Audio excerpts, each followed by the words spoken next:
3 కోట్లు పెట్టి ఉద్యోగం కొన్నారన్న ఆరోపణలపై గ్రూప్ 1 ర్యాంకర్ల పేరెంట్స్ ఆవేదన వ్యక్తం చేశారు. తమ పిల్లలు ఎంతో కష్టపడి ర్యాంకులు తెచ్చుకున్నారన్నారు. గ్రూప్ 1 పరీక్షలపై రాజకీయం చేయొద్దని కోరారు. ఆరోపణలు చేసేవారు వాటిని నిరూపించాలన్నారు. మీ రాజకీయాల కోసం మా పిల్లల భవిష్యత్ నాశనం చేయొద్దు అంటున్నారు. తమకు న్యాయం చేయాలని ప్రభుత్వాన్ని కోరుతున్నారు. బాబు 368 ర్యాంకు సాధించాడు. ఎన్నో పోటీ పరీక్షలకు పాల్గొన్నాడు. అన్ని దగ్గరకు వచ్చి నోటి కాడికి వచ్చి నోటి దగ్గరకు వచ్చి పోయినా కూడా బాబు డిసప్పాయింట్ కాలేదు. అమ్మ నేను గ్రూప్ 1 ఆఫీసర్ని ఖచ్చితంగా అవుతా అమ్మ అని. బాబు తండ్రి లేడు, నేను నా చిన్న కొడుకు ఇద్దరం కష్టపడి పిల్లల్ని పోషించుకున్నాను సార్. నా కొడుకు ఒక కలెక్టర్ కావాలని ఆశ ఉంది. అంత పెద్ద కోరిక మేము తీర్చలేం. పోటీ పరీక్షల్లో గ్రూప్ 1 ఖచ్చితంగా నేను సాధిస్తామా అని ఎన్నో పండగలు పంపాలు అన్నిటిని పక్కన పెట్టి ఏది కూడా మేము ఇన్ని సంవత్సరాల్లో కూడా సంతోషం అనేది చూడకుండా ఉన్నాం సార్. ఈరోజు 368 ర్యాంకు సాధించుకున్న పిల్లవాడికి 3 కోట్లు 6 కోట్లు ఎక్కడి నుంచి వస్తాయి సార్? ఒక్కసారి ఆలోచించండి మీరందరూ. 30,000 కూడా చూసుకోలేని, కళ్ళతో చూసుకోలేని పేదవాళ్ళం మేము. 3 కోట్లు 6 కోట్లు ఎక్కడి నుంచి తెచ్చిస్తాం సార్? ఈ పిల్లల భవిష్యత్తు ఎటు తీసుకుపోతారు? ఎటు పోతుంది సార్? ఈ టీవీలు చూస్తుంటే, ఈ వాట్సాప్లో చూస్తుంటే భయం అవుతుంది సార్. తండ్రి కోల్పోయిండు, నా బాబుకి నేను కూడా దూరం అయిపోతున్నా అన్నంత ఆవేదన ఉంది సార్.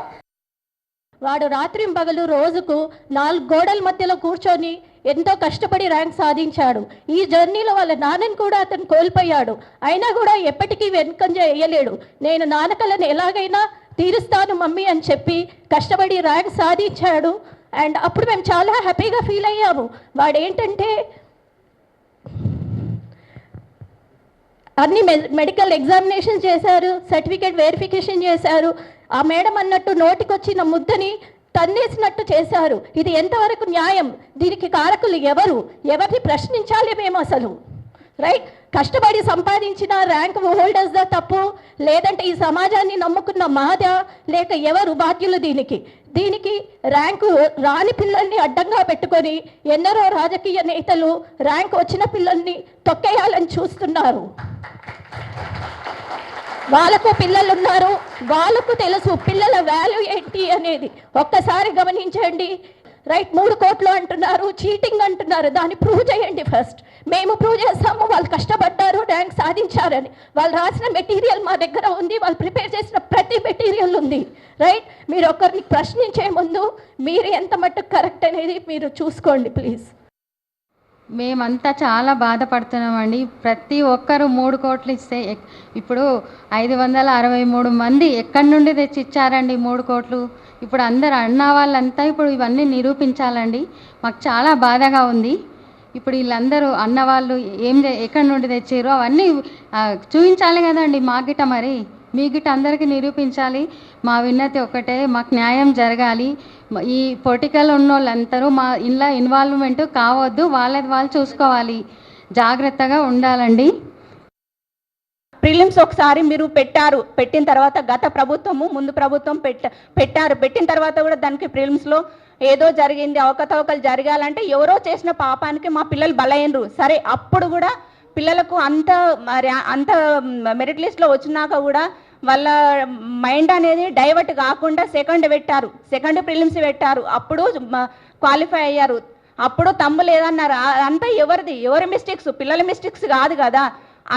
అది కూడా తన్నుకొని బయటపడ్డారు. 3rd ప్రిలిమ్స్కు క్వాలిఫై అయినారు, మెయిన్స్ రాశారు. మెయిన్స్ ముంగట కూడా చాలా డిస్టర్బెన్స్లు వచ్చాయి. అయినా కూడా వాళ్ళు కాన్ఫిడెన్స్ తగ్గకుండా చాలా కష్టపడి కృషితోని వాళ్ళు పట్టుదలతో మెయిన్స్ రాశారు. మెయిన్స్ రాసినా కూడా అప్పుడు రిజల్ట్ వచ్చినప్పుడు, ర్యాంక్ వచ్చినప్పుడు ఎవ్వరూ ఏం మాట్లాడని వాళ్ళు తీరా ఇప్పుడు మెడికల్ అవి అన్నీ అయిపోయి తీరా జాబ్లో జాయిన్ అయ్యే ముందు ఇలా అయింది అలా అయింది అని అపోహలు రావడము, ఒకరి మీద ఒకరు రాజకీయ పరంగా స్వార్థపరంగా, రాజకీయ నాయకుల స్వార్థపరంగా ఇలాంటి ఇష్యూస్ తేవడము పిల్లల జీవితాలను అన్యాయం చేసినట్టయితే ఒక పిల్లల భవిష్యత్తు ఆలోచించండి. 3 సార్లు ప్రిలిమ్స్ రాసి మెయిన్ ఎగ్జామ్స్ రాసి రిజల్ట్ వచ్చి ర్యాంక్ వచ్చి మెడికల్ అయిన తర్వాత నమ్మకం లేనిది రేపు ఎగ్జామ్ పెట్టి నమ్మకము మళ్ళీ ఎగ్జామ్ పెట్టి క్వాలిఫై అయినాక నమ్మకం ఉంటుందని గ్యారంటీ అని చెప్పండి.